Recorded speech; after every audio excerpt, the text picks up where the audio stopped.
it just happens all the time. I know, Maya, so your outfit matches your car. It does, Yeah. it does. And this was not intentional. I promise. I think it was planned. I think people are starting to notice. Maybe subconsciously. It's team colors, it's Falcon. Yee. There you go. Yeah. Alrighty.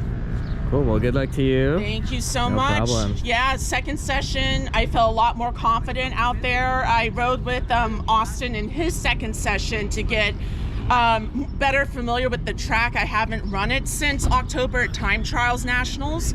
And after that, he rode with me.